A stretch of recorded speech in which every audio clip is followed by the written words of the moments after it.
Hello दोस्तों, welcome to my channel study के YouTube channel पे आप सभी दोस्तों का एक बार फिर से स्वागत है।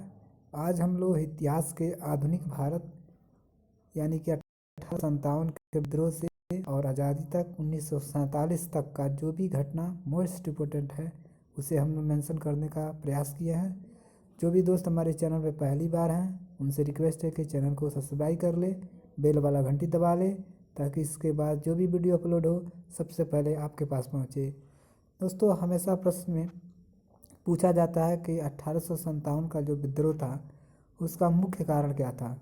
उसका मुख्य कारण गाय की चर्बी से बने कारतूस को मुंह से काटने से मना कर दिया गया था।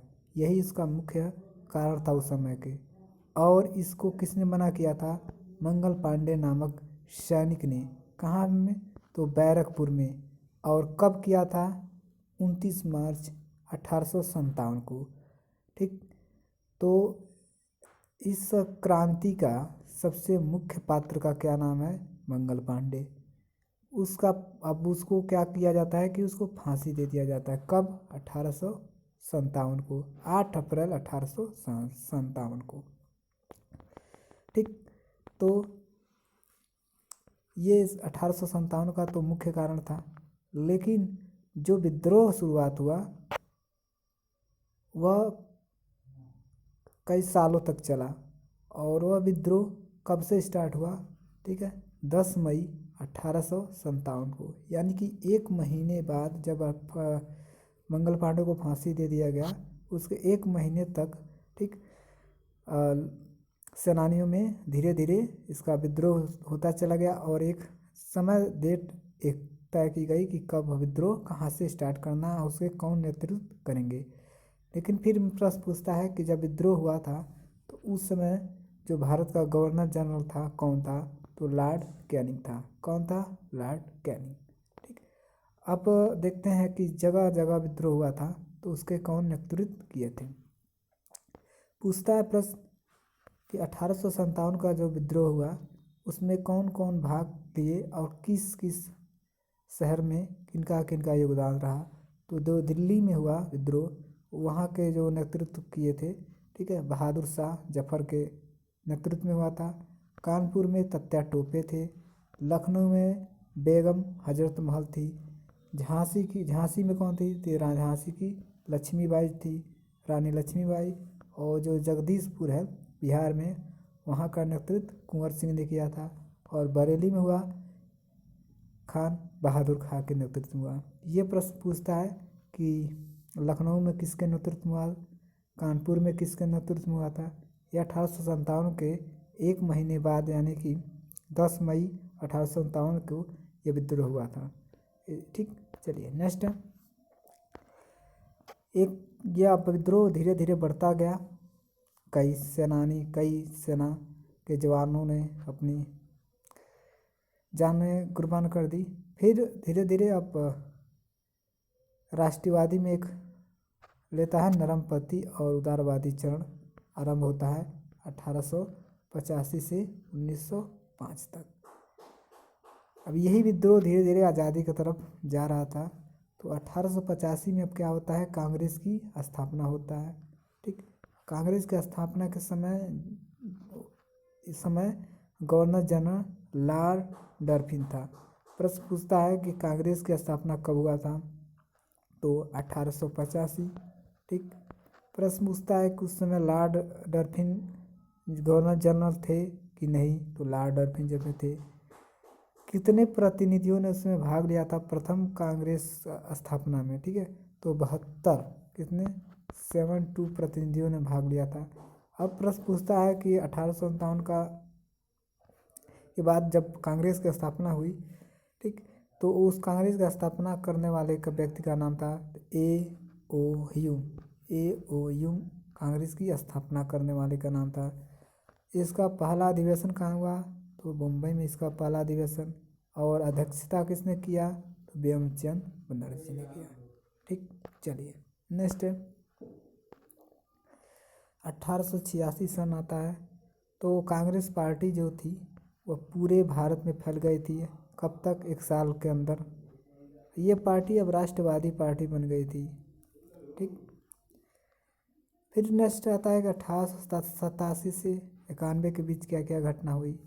1887 में दादा भाई नौरोजी ने इंग्लैंड में, कहाँ, इंग्लैंड में भारत सुधार समिति, क्या, भारत सुधार समिति का स्थापना की। अब प्रश्न पूछता है कि दादा भाई नौरोजी ने भारत सुधार समिति कहाँ से स्थापना की, तो इंग्लैंड में। कब? 1887 में। कांग्रेस के पहले मुस्लिम अध्यक्ष कौन थे, तो बदरुद्दीन तैयबक थे। ये मोस्ट इम्पोर्टेंट है। फिर पूछता है कि कांग्रेस के पहले अध्यक्ष कौन थे, तो जॉर्ज यूल थे। अंग्रेज अध्यक्ष कौन थे, तो जॉर्ज यूल थे। चलिए नेक्स्ट है 1892 आता है सन। दादा भाई नौरोजी ने इंग्लैंड के, अब देखिए दादा भाई नौरोजी ने क्या किया, इंग्लैंड के फिन्सबरी नामक संस्थान से सांसद का चुनाव लड़ा और इंग्लैंड की संसद चुने जाने वाले पहले भारतीय बन गए। ये गौरव की बात की गई। फिर उस समय दो नेता बट गए दो चीज़ में, कौन कौन, एक उदारवादी नेता थे और एक उग्रवादी नेता। उदारवादी नेता किसे कहा जाता है, दादा भाई नौरोजी को, गोविंद रनाडे को, गोपाल कृष्ण गोखले को और मदन मोहन मालवीय को। उग्रवादी नेता किसे कहते हैं, तो लोकमान्य तिलक को, लाला लाजपत राय को, बिपिन चंद्र पाल को, अरविंद घोष को। चलिए नेक्स्ट लेते हैं। ऑप्शन आता है 1905। अभी तक महात्मा गांधी जी का इसमें एंट्री नहीं हो रहा है। 1905 मोस्ट इम्पोर्टेंट इतिहास के दृश्य में, क्योंकि उसमें अब क्या क्या हो रहा है देखते जाइए। बंगाल में बढ़ते राष्ट्रवाद को देखते हुए 20 जुलाई 1905 को बंगाल का जो गवर्नर था लॉर्ड कर्जन ने बंगाल को विभाजन की घोषणा कर दिया, दो ट्रप में बांटने का घोषणा कर दिया। अब जब घोषणा करता है तो इसके विद्रोह में 7 अगस्त 1905 को कोलकाता में स्वदेशी आंदोलन चालू कर दिया गया। लोगों ने स्वदेशी आंदोलन कब किया, तो 7 अगस्त 1905 को। प्रश्न पूछता है कि स्वदेशी आंदोलन कब हुआ, तो 7 अगस्त 1905 को। और जो स्वदेशी आंदोलन होता है उसे बंग भंग के नाम से जाना जाता है। अब जो ये आंदोलन कर रहे थे स्वदेशी आंदोलन, उसके जो मेन लीडर थे जिसके नेतृत्व में हो रहा था, उनका नाम था सुरेंद्र नाथ बनर्जी। प्रश्न पूछता है स्वदेशी आंदोलन बंग भंग किनके नेतृत्व में हो रहा था, तो सुरेंद्र नाथ बनर्जी के नेतृत्व में हो रहा था। लेकिन आंदोलन चलता रहा, हुआ कुछ नहीं। फिर 15 अक्टूबर 1905 को बंगाल का विभाजन कर दिया गया। अब प्रश्न पूछता है कि बंगाल का विभाजन एक्चुअली में किस डेट को हुआ, तो 15 अक्टूबर 1905 को हुआ। लेकिन अगर पूछता है कि घोषणा कब कर दिया गया, तो 20 जुलाई को कर दिया गया। ठीक, चलिए नेक्स्ट है। अगर हमारा वीडियो अच्छा लगे ज़रूर शेयर कीजिएगा, कमेंट्स करिएगा और सब्सक्राइब करना ना भूलिएगा। 1906 आता है सन। 1906 में कौन सी घटना होती है, ये देखते हैं। 1906 में आगा खां और सलीमुल्लाह ने बंगाल के ढाका में मुस्लिम लीग की स्थापना कर दी है, जिसका संविधान कराची में बना। पहली मीटिंग अमृतसर में आयोजित की गई। फिर सन आता है 1907। 1907 में कांग्रेस जो बना था, कांग्रेस का सूरत अधिवेशन आयोजित किया गया। प्रश्न पूछता है कि कांग्रेस का सूरत अधिवेशन कब हुआ था, तो 1907 में हुआ था। इस अधिवेशन की अध्यक्षता कौन किया, तो रास बिहारी बोस ने की थी। प्रश्न पूछता है कि कांग्रेस का सूरत अधिवेशन के किसके कौन अध्यक्षता की थी, तो रास बिहारी बोस ने। इसमें अब उस समय जब अध्यक्षता की थी रास बिहारी बोस ने, तो उस समय कांग्रेस दो दल में बट गई। किस दल में, नरम दल और गरम दल। ठीक, अब देखते हैं कि कौन नरम दल के थे और कौन गरम दल के थे, ये भी देखेंगे। फिर सन 1908 और 1910। सन 1910 तक क्रांतिकारियाँ गतिविधि चलती गई और कई क्रांतिकारियों ने अपना बलिदान दिया। ठीक, पहले युवा क्रांतिकारी कौन थे? खुदीराम बोस जी थे। पहले मुस्लिम युवा क्रांतिकारी कौन थे? तो अशफाक उल्लाह खां थे। ठीक, याद कर लीजिएगा। नेक्स्ट है 1911 सन आता है 1911। लॉर्ड हार्डिंग बंगाल का गवर्नर जनरल बना और उसने बनते ही बंगाल का विभाजन का रद्द कर दिया कि बंगाल का विभाजन नहीं होगा और बंगाल भारत की जो राजधानी थी कोलकाता से कहाँ बना दिया? दिल्ली की घोषणा कर दी। किस सन में? 1911 में। ठीक, कहाँ क्या किया? भारत की जो राजधानी कब थी वहाँ, मतलब 1911 10/9/87 में भारत की राजधानी कोलकाता थी। लेकिन जब उसने आया तो उन्हें बंगाल विभाजन को रद्द किया और कोलकाता से दिल्ली बनाने की घोषणा कर दिया। चलिए नेक्स्ट है 1912 सन आता है। भारत की राजधानी कोलकाता बना दी गई। कब? 1912 में। अब सन आता है 1913। 1913 में लाल हरदयाल ने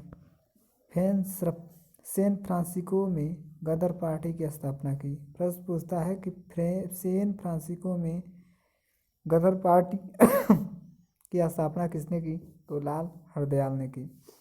सॉरी, इस पार्टी का मुख्य उद्देश्य क्रांतिकारी गतिविधियों को सक्रिय करना था और इस पार्टी के प्रथम अध्यक्ष कौन थे?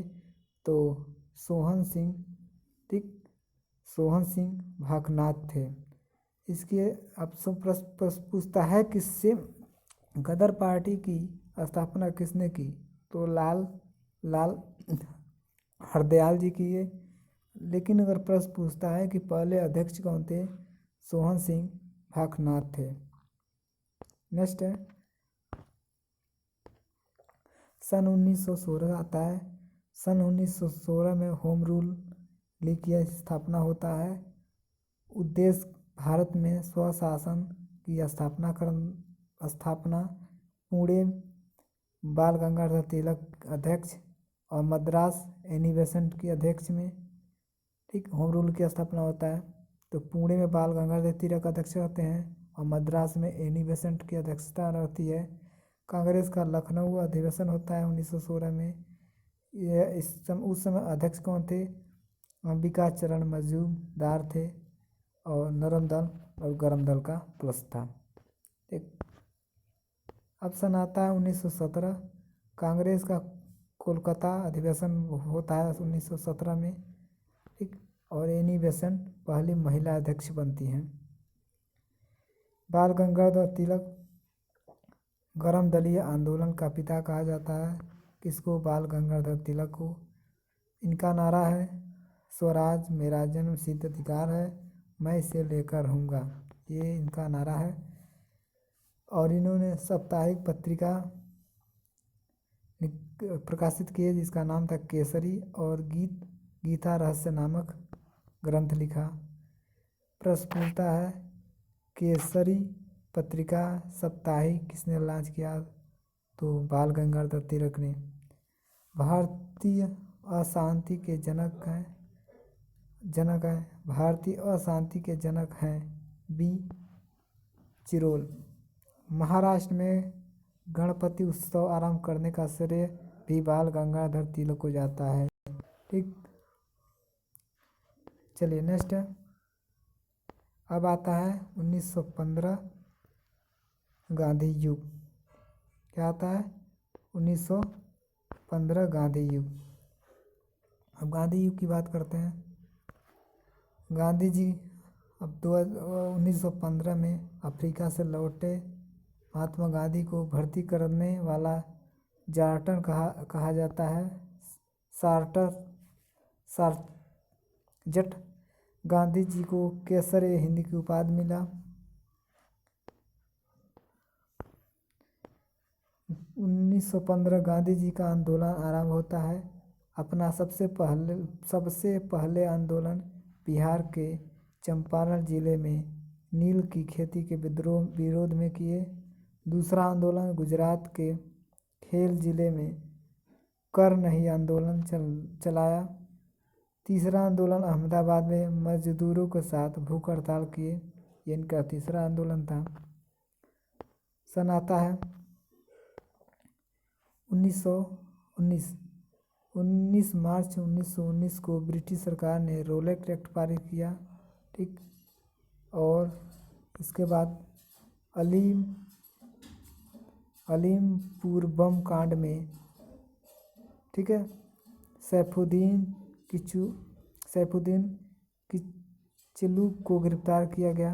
ठीक, जनरल डायल ने गोलियां चलवाई जिसमें लगभग 1919 में, ठीक है, जलियांवाला बाग हत्याकांड होता है। लगभग 400 भारतीय मरे। इस घटना को जलियांवाला बाग की हत्या का कांड का नाम से जाना जाता है। इस घटना के बाद रविन्द्रनाथ टैगोर ने सर की उपाधि त्याग दी। इस समय वायसराय लॉर्ड चेम्सफोर्ड था। प्रश्न पूछता है कि जलियांवाला बाग का कांड से रविन्द्रनाथ टैगोर जी ने क्या उपाधि त्याग दी, तो सर की उपाधि त्याग दी। और उस समय वायसराय लॉर्ड चेम्सफोर्ड था। सन आता है 19 अक्टूबर 1919 को एक कमीशन इस घटना को जांच के लिए नियुक्त हुआ, जिसे हंटर कमीशन बोला गया। हंटर कमीशन किसे कहा जाता है, ये प्रश्न पूछता है। तो जलियांवाला बाग की हत्या कांड की जांच करने के लिए जो कमीशन बैठाया गया था उसको हंटर कमीशन बोला जाता है। ठीक, चलिए नेक्स्ट है। सन आता है 1920। 1 अगस्त 1920 को महात्मा गांधी ने असहयोग आंदोलन आरंभ किया। ठीक, लेकिन 5 फरवरी 1922 को गोरखपुर के चौरी चौरा हत्याकांड के कारण यह आंदोलन स्थगित कर दिया गया। सन आता है 1923। मोतीलाल नेहरू और चित्तरंजन दास दोनों मिलकर एक पार्टी बनाई जिसे स्वराज पार्टी बोला गया। ठीक, स्वराज पार्टी किसने बनाई थी, प्रश्न पूछता है। तो मोतीलाल नेहरू और चित्तरंजन दास। कब, 1923 में। सन आता है 1924। कांग्रेस अधिवेशन होता है कर्नाटक के बेलगांव में, और उस समय अध्यक्ष कौन होते हैं, महात्मा गांधी। ये मोस्ट इम्पोर्टेंट है कि महात्मा गांधी कांग्रेस की अध्यक्षता कब किए, तो कर्नाटक के बेलगांव अधिवेशन में। कब, सन 1900, ठीक है, 24 में। चलिए नेक्स्ट है। सन 1926 में अखिल भारतीय महिला संघ की स्थापना हुई। सन आता है 1927। भारत का संविधान बनाने के लिए साइमन कमीशन की नियुक्ति होती है 27 में, और इसे 3 फरवरी 1928 को भारत में प्रवेश किया। नेक्स्ट कॉलम है कि लाठियों के प्रहार से लाला लाजपत राय की मृत्यु होती है। कब, 1927 में। और 1927 में बटलर कमेटी बनाई थी जिसका मुख्य उद्देश्य सरकार और राज्यों के बीच संबंध सुधारना था। बटलर कमेटी क्या थी, तो बटलर कमेटी 1927 में बनाई गई थी। मुख्य उद्देश्य सरकार और राज्यों के बीच संबंध सुधारना था। सन 1928 आता है। 1929 कांग्रेस अधिवेशन लाहौर में होता है और इसके अध्यक्षता जवाहरलाल नेहरू करते हैं। ठीक, संविधान बनाने के लिए गोलमेज सम्मेलन के बारे में चर्चा की गई। ठीक, और सविनय अवज्ञा आंदोलन आरंभ करने का निर्णय लिया गया। सन 1929 में गोलमेज सम्मेलन होता है। गोलमेज सम्मेलन 1930 में हुआ, द्वितीय 1931 में और तृतीय 1932 में, 31 में और 32 में हुआ। इन तीनों गोलमेज सम्मेलन में संविधान 40% पूरा हो गया था। तीनों गोलमेज सम्मेलन में संविधान को बनाने में भीमराव अम्बेडकर ने हिस्सा लिया।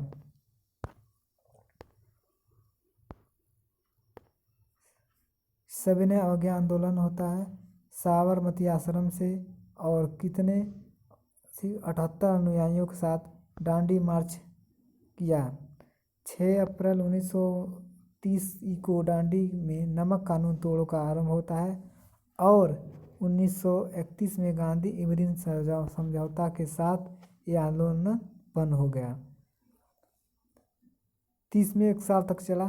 1935 सन आता है। 1935 ईस्वी में भारत सरकार सुधार अधिनियम पारित किया, जिसके फलस्वरूप सांसदों की सीट निर्धारित की गई। निर्धारित सीटों में मुस्लिम वर्ग सहमत नहीं था। ठीक। सन आता है 1940। 1940 में मोहम्मद अली जिन्ना ने अलग पाकिस्तान बनाने की मांग कर दी। 1942 ईस्वी में क्रिप्स मिशन भारत का संविधान 60% बनकर तैयार हो गया। इस समय भारत का वायसराय लॉर्ड निथोगो था। सॉरी। भारत छोड़ो आंदोलन चालू होता है 8 अगस्त 1942 से। सबसे पहले बम्बई और कोलकाता से ठीक प्रारंभ किया गया। उद्देश्य भारत छोड़ो के नाम से। 1946 में कैबिनेट मिशन, इस मिशन के अंतर्गत भारत का संविधान बनकर तैयार हो गया। 1947 सन आता है। लॉर्ड माउंटबेटन योजना के अनुसार भारत और पाकिस्तान 2 अलग देश बन गए। भारत पाकिस्तान रेखा रेड क्लिफ रेखा कहा गया और इस प्रकार कई वर्षों की गुलामी के बाद भारत देश स्वतंत्र हो गया और इसका संविधान 26 जनवरी 1950 को लागू हो गया। दोस्तों, जो भी हमारे चैनल पर पहली बार हैं उनसे रिक्वेस्ट है कि चैनल को सब्सक्राइब कर लें। अगर हमारा लेसन, अगर हमारा वीडियो अच्छा लगा तो ज़रूर शेयर कीजिएगा, कमेंट्स करिएगा। अगला वीडियो और अगला चैप्टर लेके अवश्य आपके सामने प्रस्तुत होंगे। वीडियो देखने के लिए धन्यवाद।